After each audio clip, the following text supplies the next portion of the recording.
My name is Julie Johnson, and I set up JJC or Julie Johnson Consulting. I'm a master certified coach or an MCC with the ICF, and I'm absolutely passionate about coaching and the difference that it can make in people's lives. And I know a number of you here, I know that you are too, and that's partly why you're here showing up, is because you know that coaching can make all the difference in the world. Hi, everybody who just arrived. Welcome. So I have an organization. So I'm a coach. I coach myself. I have my own practice, but I also tell people I'm a member of my own network and that I am one of the coaches. And we have a network of coaches. So we offer executive coaching and we offer team coaching. And we've got incredible coaches spread around the world for this. And we also offer a program that is Leader as Coach. And that's what I'm going to use as a reference point today because it'll help explain a lot about how you develop a coaching culture. So people are coming in here. So I'm going to start sharing screen. Welcome everybody arriving. Let's see. Maybe one fun fact about me, the first study I did was mathematics, if you can believe that. The only way it helps me now is when I'm looking at assessments and analyzing assessments of people's results. Okay, share. Yes. All right. Get this. Okay, so we're going to be looking at a coaching culture in action. Just checking technology here. So today, this is our agenda. So what in heaven's name is a coaching culture? Why we believe deeply that your organization needs a coaching culture to be at its best. How to build a coaching culture. So what really works, because there's a lot of efforts giving a nice workshop or even a week-long program, and then that's it, and nothing changes. So we're working differently so that you see the behaviors change and the people know that they lead differently. We'll give you a little taste of some of the content of the program, 5 practical coaching tools. And this program has now been accredited by ICF. We're very proud of that. And so those who are in the ICF system and working on their credentialing, they can get a number of credential points here from this program. And then we'll have Q&A. Okay, what is a coaching culture really? Okay, it's one where coaching behaviors are part of daily conversations. So we're really looking at conversations and interaction between people of the sort that you can see here. I won't read out every word on the screen, but there's dialogue instead of monologue. There's feedback exchange. There's working together, partnering with each other to solve problems and meet challenges instead of one person telling the other person what to do, for example. And it's going from telling people or directing to developing people. Okay, so I have a question for you. What is your definition of helping others? I see this all the time. Solving their challenges. Oh, I can tell you what to do. I know how to solve that. Or taking on some of their work because you're more capable, you can do it better. Or doing some of the things you see in the lower part of the screen here, working with them, helping them think, keeping their brain active on coming up with solutions instead of turning their brain off and coming to you for solutions because you're really good at giving them. Offering feedback in service of the person receiving it because you think it would be helpful for them. So your intention is to help others develop, and it's for their good. And maybe noticing some things that might not be correct, some limiting assumptions that they might be making. Okay, so I'm going to tell a story here to stop sharing. I'm going to tell a couple of stories. Oops, that didn't go right.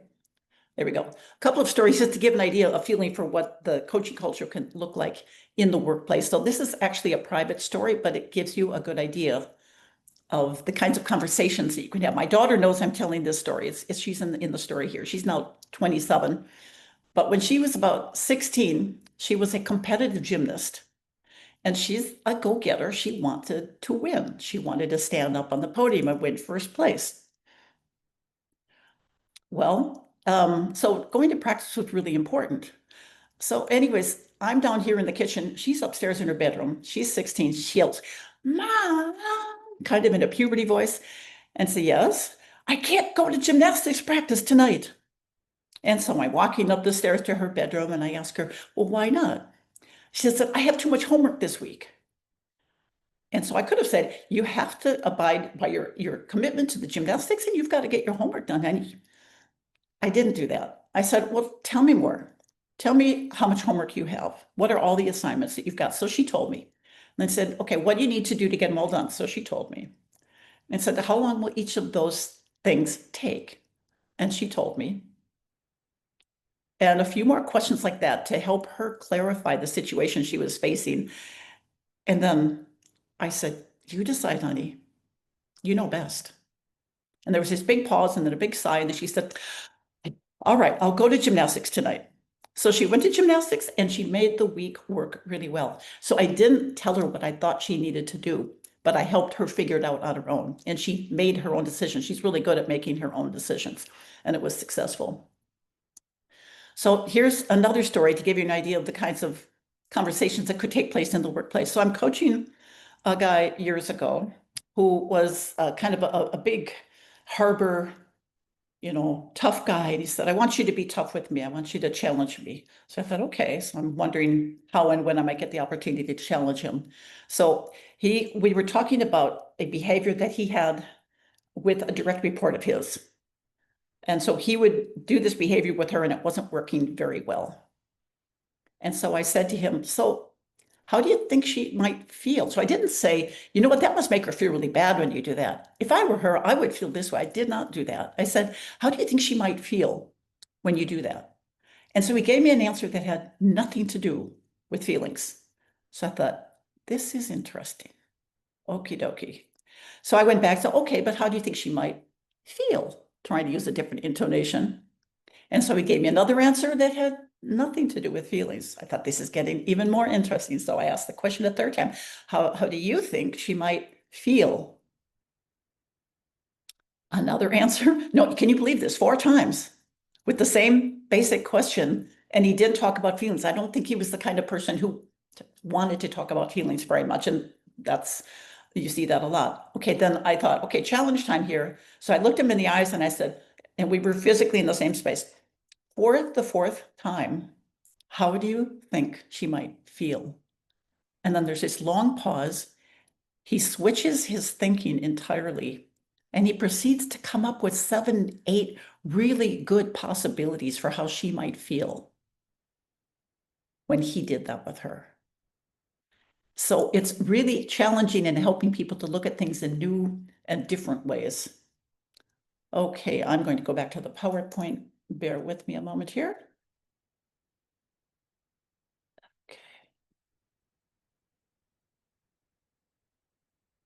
Okay, there we go. Okay, so why do we want to do this? Well, here's some proof. Here's some research that's showing that coaching cultures, the organizations that create and have coaching cultures perform better. And I'd like to emphasize the retention that you can increase with a coaching culture. Okay, there are 4 phases to building a coaching culture, and we'll look at each one. So you want to start with your senior leaders. We've worked with people at a certain level of the organization before and helped them develop a coaching style. And they start saying, after they see the power of this, they start saying, gee, I wish my boss would talk to me like this. And so find the layer in the organization where this makes the most sense to get started and nominate those people, then teach them, give them tools and skills, and then get them to apply it. And this is tricky. I'll show you how you actually get them to do it, because otherwise people can go to the course and not do anything in the workplace. And then to reflect through coaching supervision. Okay, let's look at the first one. Nominate participants. So identify your group, and then you have 2 groups of participants, actually. You have the coaches, and you can use different terminology. You know what works best in your company culture, but they've been selected, they've been nominated, they're being invited. It's something special. They're really, really lucky to be able to join a program like this because it's going to have impact on them. So it needs to be packaged and presented correctly. And then you also select, nominate, invite coachees to be coached by the coach participants. So each coach participant coaches 2 people elsewhere in the organization, not direct reports, but elsewhere. And this is really key. I've not done it with one person, because when they coach just one person, they think that that's how coaching always goes. But when they have two different people that they're coaching, then they realize that it can be very diverse, how the conversations go and how the relationship develops. And so two people give them the understanding of that. Okay, phase two, give them the tools. We've got tools on these topics and more. We have a zillion tools, and the toolkit is being enhanced all the time. And some of these tools come from us offering this program and observing the coaching conversations, and then you start coming up with more and more tools. Okay, then apply coaching in the workplace. Now, this is the tricky one. I've seen many programs where they say, yeah, go ahead and I'll try this out with your colleagues, and then they never get around to it, and they're getting down to business because they want to tick tasks off their list, etc. And so each person gets two coachees, and there's a formal commitment that they coach them over, give or take, a 9-month period. So that's where you can really have some traction and get something done. And we've collected feedback from the coachees after each program, and they say the coaching was great. I must say, though, it got better along the way, which I'm thrilled to hear, of course, because then you see that the people are improving. So the coaching gets better along the way. And for example, what you have in the beginning with participants, coaches, is that they're trying not to give advice, because that's one of the caveats of coaching. So they're holding solutions in, and they're probably in the program because they're at a certain level in the organization where they're really good at coming up with solutions. And now we're asking them to not do something they're really good at. So in the beginning of the program, they're holding back. Later in the program, they're not even generating solutions in their mind, even though they're capable of doing so, because they're doing what they really need to be doing, the deep listening, etc. Okay, so they coach two people. They also are doing peer coaching in small group workshops. So they actually coach each other for real. So they get coached, you get some free coaching, and you also get your leaders to practice, and they get extensive debrief and feedback after they have been the coach. And so that's really where a lot of the skill building accelerates.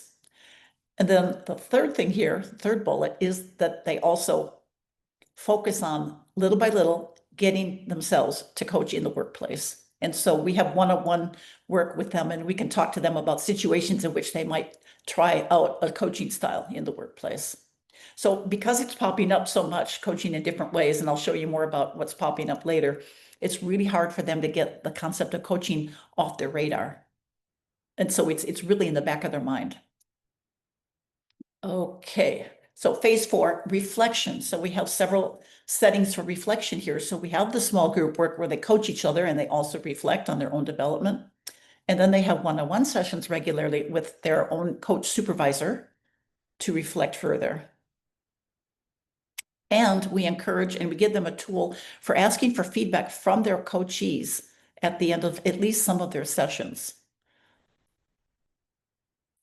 And that's really interesting, because then they try to create a safe environment where the coachee feels really comfortable giving feedback, positive and constructive, because they know the coach is just dying to learn and really hoping to get some feedback that they find useful. It's also asking for feedback, a way for them, the coach, to figure out what works for the coachee. When they get some positive feedback, it's okay, you liked it when I challenged you. I guess that's part of what I can do with you, and you will appreciate that.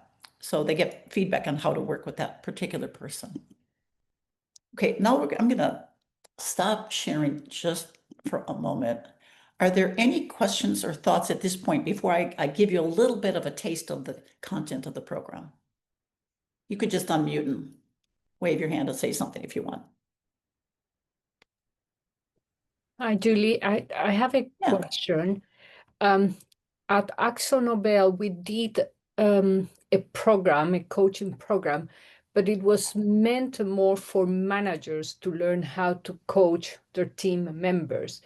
If I understand right, that this is a different approach. They just you want them to learn the art of coaching, right? Not necessarily to their direct reports. Am I understanding right? Well, thank you for catching that, because maybe I've been unclear. So it's to get them indeed to coach their direct reports. Yeah. And yet they start by coaching people who are not their direct reports until they get their skills a little bit further along. Okay. And then we definitely work with them on, working with their direct reports in a coaching style. So to use coaching more often. Yeah. Thank you. Thanks. Anything else? Okay, then I'll go back to the slideshow here. Okay, here are a few tools that are categories of tools, knowing when to teach, mentor, coach, etc. So I'm going to go through each of them briefly. Let's see. Okay, so with this, we have a model that gives ideas about when it makes more sense to teach than to coach. Like if there's only one way of doing something, and it's got to be my way or the highway, then maybe you want to teach them how to do it, especially instead of having them figure it out by you asking questions to them. Or it might be more appropriate to mentor. Let's say you're the older and wiser, more experienced, been around longer kind of person, or you could do reverse mentoring, but you may have some stories to tell that relate to their challenge and they can make some connections. You might sponsor them and introduce them to key players in the organization, things like that. That's more mentoring.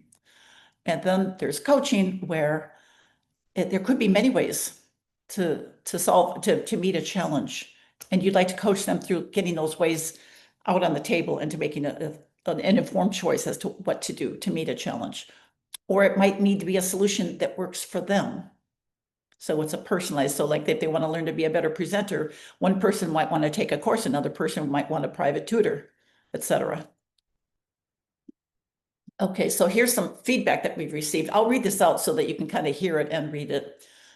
I was already supporting my team members' development, but this program really helped me sharpen my coaching skills in particular. I coach much more now and make a conscious, so the quantity or the amount of time that they coach has increased, and make a conscious and thoughtful decision whether to teach, mentor, or coach in any developmental encounter. As a result, my team members are more self-motivated and self-starting, and I can better balance my time between team development, critical issues, and strategy. So it gives more time to turn your focus to more strategic work.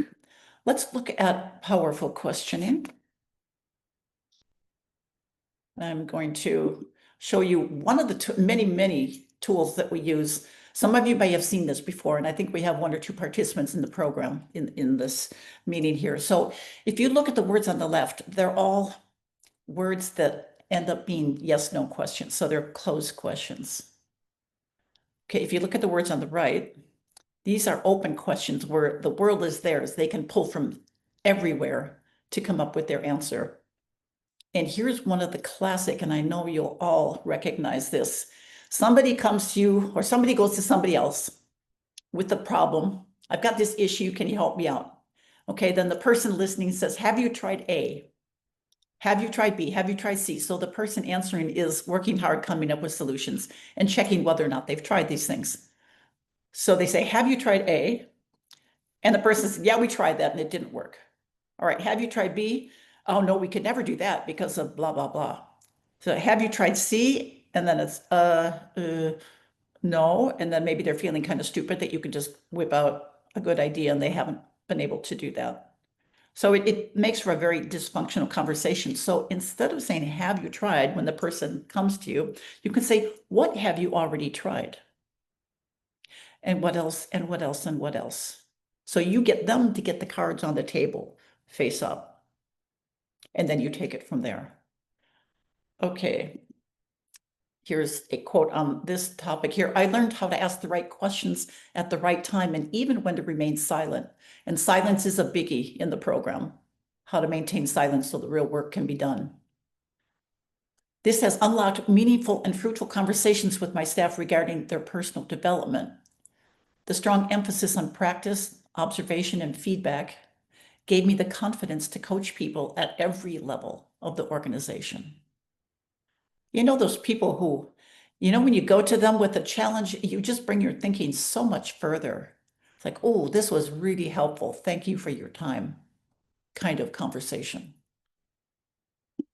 Okay, now we look at exchanging feedback. We work with a tried and true model from the Center for Creative Leadership. Some of you might recognize this: situation, behavior, impact. And what we find is, because we use it a lot in the small group work when they're coaching each other and then getting feedback on their coaching. And what you see within a couple of hours, when you have feedback flying after several runs of coaching sessions, And then the facilitator or the coach supervisor gives suggestions on how to improve the feedback. Like, can you be specific? What did they say exactly? Or what did they do? Or what was the impact? Or what would the impact be on you if this happened to you as a coachee? So then we get them to be specific, and the quality improves hugely within a half day, within a couple of hours, one group session.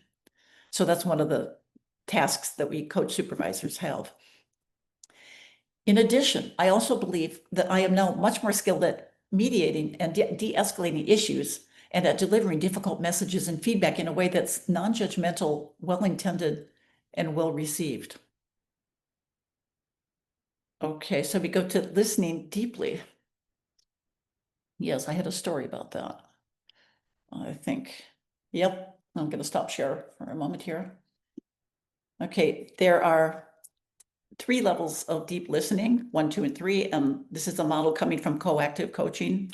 I've added a level, and I call it the 0 level. That's when you're pretending to listen, you're really not listening at all. And I ask people how many have done this recently, and they all raise their hand typically. So anyways, to demonstrate the going from 0 up to 3, this happened to me years ago, before this model probably existed, before I knew about it anyway. So I'm coaching this guy live, face to face. And I usually, you know, I get paid to coach. And part of that, of course, is listening deeply. And so I wasn't listening to him. I keep trying really hard to listen. And then I kind of just sort of check out. And I was trying to not yawn even. And I thought, what is going on, Julie? And I started beating up on myself inside. My stomach was getting tight. I said, Julie, stop it. You've got to listen now. Come on. And then suddenly I had a eureka, and I thought, this is not normal. There is something going on. There's something in the room here. So suddenly I went from 0 up to 3 on the model, and I thought, what's going on? Because I started listening carefully and noticing not only what he's saying, but how he's saying, etc. And I realized what he was doing is he was on a subject, telling a story, I'm listening, and then he would do an aside. And that's when I would check out. And then he'd get back on task, and I'd listen a little bit, and then he'd do another aside, and I'd be checking out. It's repeated like 3, 4 times. And I probably really interrupt him. Can we do a timeout here mid-sentence? I said, there's something going on here, and I think it could be useful if I share it with you. Would you like me to? He said, yeah. And so I shared what was going on with me. And then there was this long pause. And then he said, oh my gosh, this is it. Because one of my challenges is getting people to listen and understand what I'm saying. And I think you've nailed it. And that ended up being the biggest takeaway for him in the coaching journey. And so what I was doing was I was using myself as a tool. So how do I experience him? So I'm not only listening to him, but I'm listening to myself, so to speak, and noticing that. And then I can be in service of him. Like I can offer that feedback. And notice how I offered it. I said, would you be interested? So I'm not crying. I've got to tell you something. There's something you're doing that's really bugging me. None of that, but, you know, offering it, seeing if he accepts. All right, I'm going to go back to the share screen here.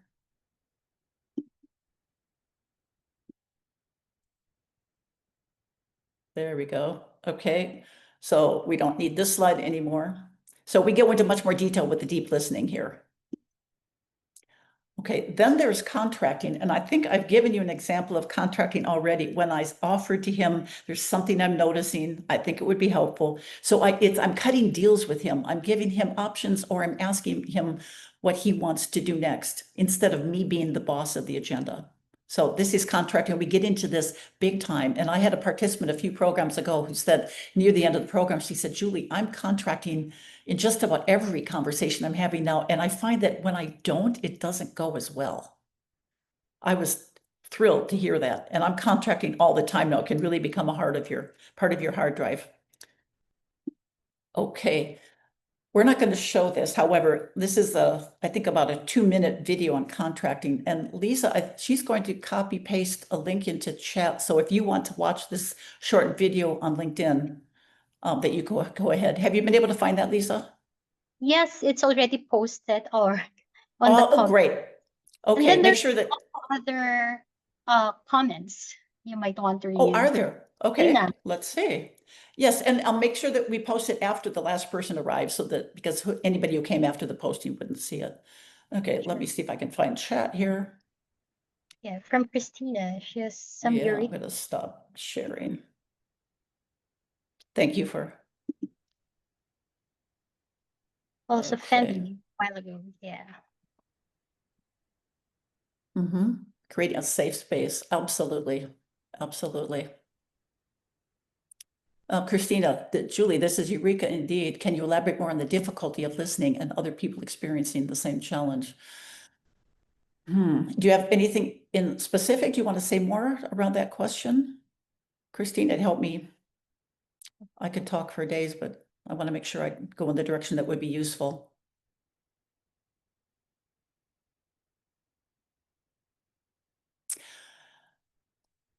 Maybe what I could do to help out here is talk through the levels briefly. Level 1 is when you're listening for your own good. It's an egoistic, I'm asking questions and listening to get information that I need to do what I want to do. So it's about me. Level 2 is a total 180, that everything else in your life just disappears, poof, and you are 100% focused on the other person. And if you think back in your more recent times now, in the last few days or weeks, when was the last time that you were listening at that level where everything was going and you were like, whoa, super alert? Julie, excuse Yes. me. Yeah. Christina you. replied, example, a people leader gives conflicting instruction on team meetings. Oh, okay. Example of a people leader gives conflicting instruction on team meetings. Yes, I could have a whole conversation with you about that, Christina. I'm not sure if that, it depends on the situation, if that would be around listening or if that would be around something else, that the person is changing their mind in front of everybody, and how to manage through that as you're a member of that meeting. People are unclear on the deliverables, and when asking for clarifications, the leader says, I have explained myself, you guys do not understand.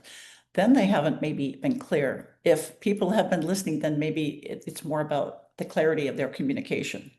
If people haven't been listening, yeah, it could be the way that I work with PhD candidates on presenting, and when somebody asks a question about something they've already talked about, I tell them there's probably one of two things going on. Either they heard you and they didn't understand, and they have the courage to ask you in front of everybody, or they didn't listen to you because you weren't dynamic and engaging enough. And so either way, there's something that the presenter can maybe do to make that listened better to. Okay, in order to manage time, I'm going to move on to the next slide here. Yeah. And then maybe if you have some other questions, maybe you could schedule a meeting with Julie later. Yeah, I'm happy to chat about this. I'm so passionate about it. I love having conversations around the topic. Okay, so the participants in this program, they go through this repeating cycle. So they learn stuff and then they apply it and then they reflect.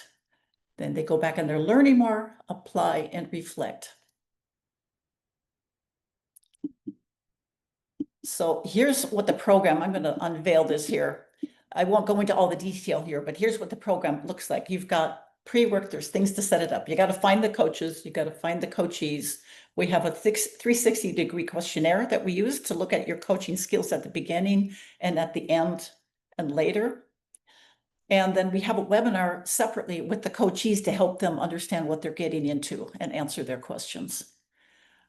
And then we have the Kickstart, which is the offering of the tools and also a half-day workshop where they do coaching role plays. We don't have them coach each other in that first small group session because typically the coaching is mwah, in the beginning, it's not great. And then if somebody's really coaching somebody else and the receiver of coaching doesn't feel like they got anything out of it, then they think, yeah, what's this coaching? And, you know, they might be demotivated on coaching in general. So we first do it with case studies, role plays. And then after that, we move to the right-hand box. There are 5 things going on repeatedly over the 9-month period. And this is where you get it to stick.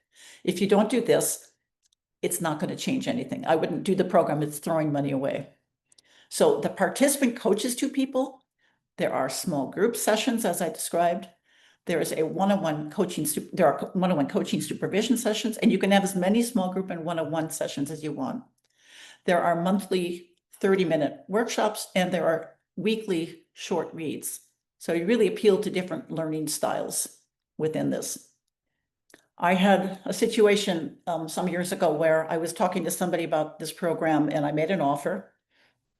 It was,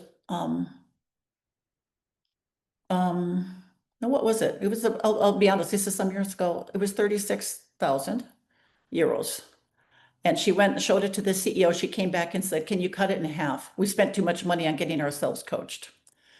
So I said, well, I'll see what I can do. So I watered down the objectives so that they were honest. And I cut it in half and I gave it to her and I said, here you go, but I don't want to do this because I'll be in the front line and the participants will say that it's not worth their time, and they frankly will be right.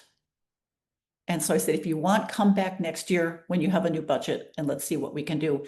And lo and behold, they came back the next year and we had an incredible program.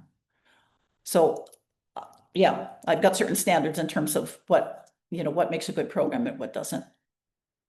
Okay, these are some of the results of the program. So they will get a certificate and they can also earn ICF CCEs, especially for those who are working on their coaching.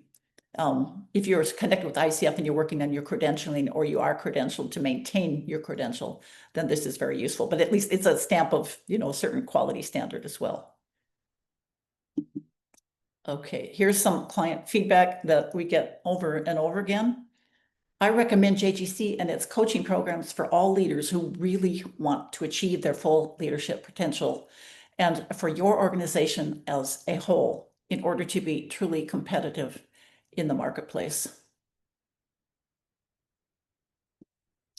Okay, so here are some situations. I highlighted a couple. I'm not going to talk through all of these, but I highlighted a couple of challenges that such a program can help meet when you develop a coaching culture. So the people who get coached, the retention goes up and they find that their careers go better because they make some better decisions after having been able to have private confidential conversations with somebody else in the organization.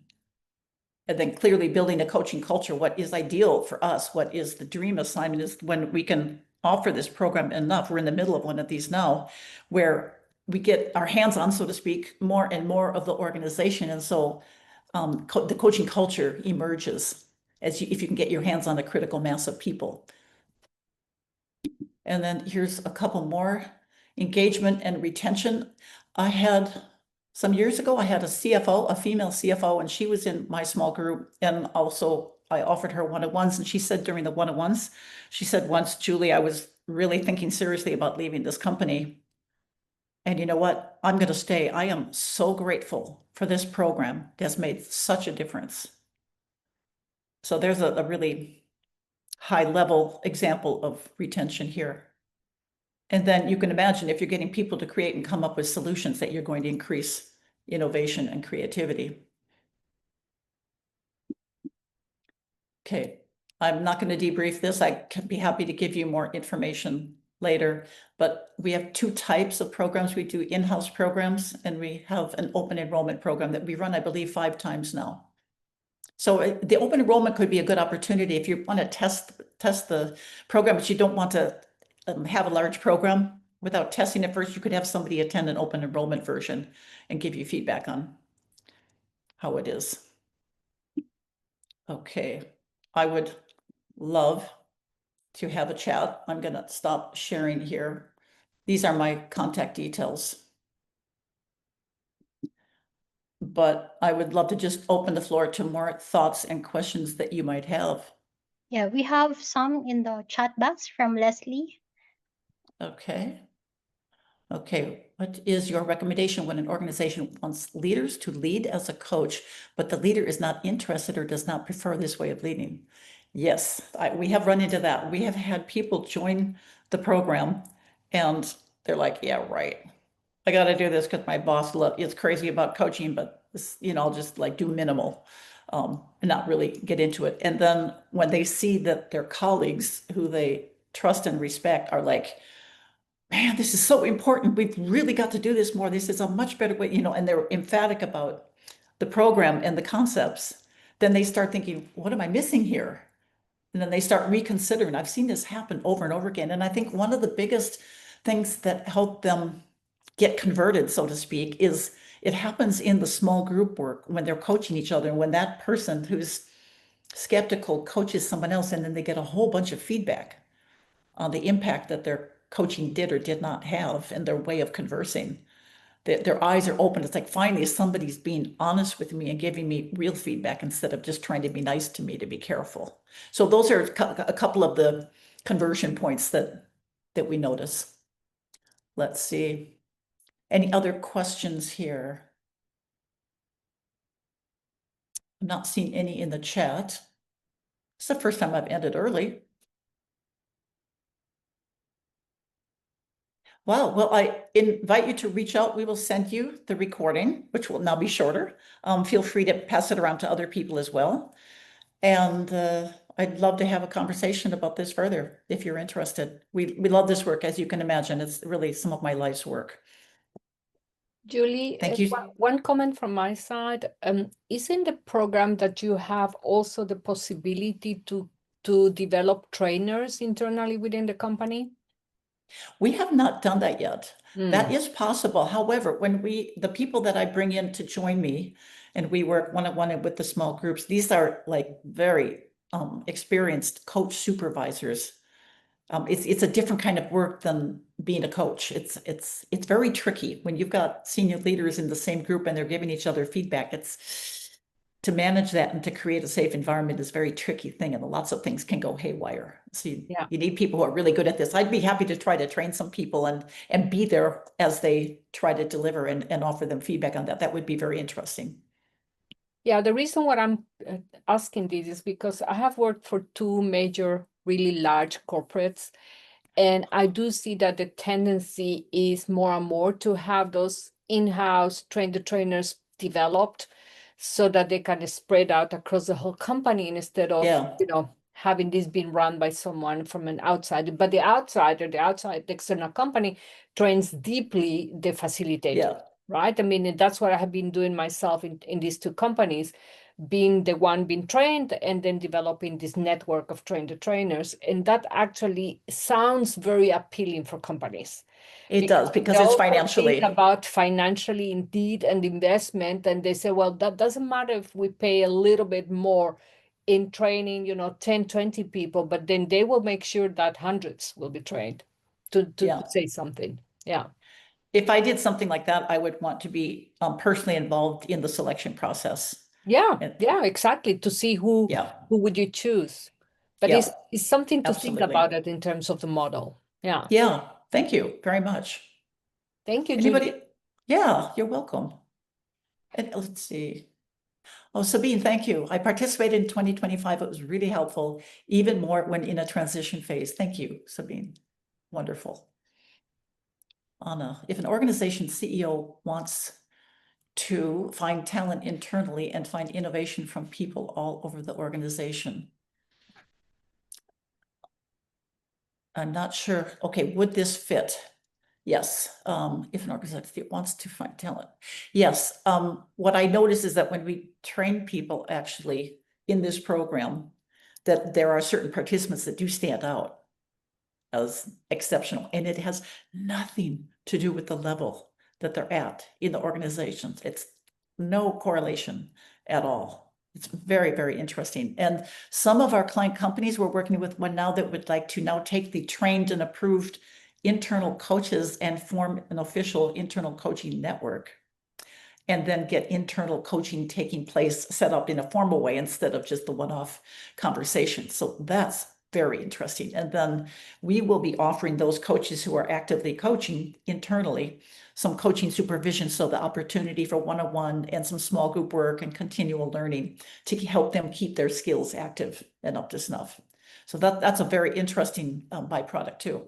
And Nina, for them saving money, this is a great way for them to do it, because a lot of free coaching takes place, but it's really good for coach and coachee. Yeah. Anyone else have anything? Okay, then I think I shall wish you all adieu and have a great, oh yeah, Femi, I've go on. actually just added something. So I'm Femi Odulisi, I'm a coach, and I'm Yes. aligned with Julie. So there's an added benefit. One of the ICF families is called Coaching in Organizations. It's called CIO. And when you develop an in-house coaching culture and you now have coaches embedded within the organization, there's a process for getting them to belong to that ICF family called CIO, Ooh. in organizations. Mm. And that brings in a whole new dimension of added benefits. For Yes. those on the ICF journey, or those who are planning to go into the ICF journey, it now opens a door for them to actually tap into the extensive resources that are available from International Coaching Federation. So that's an Awesome. added benefit, and the value of that is actually one that you can't put any money on. Yeah, and those who benefit from that are so grateful. It's the Mm. kind of company you want to work for, one that has these priorities. Yeah, thank you for sharing. I'd like to chat with you separately about that more if you don't mind. Not a problem. Awesome. Awesome. Now we actually are kind of on time. I love not running over.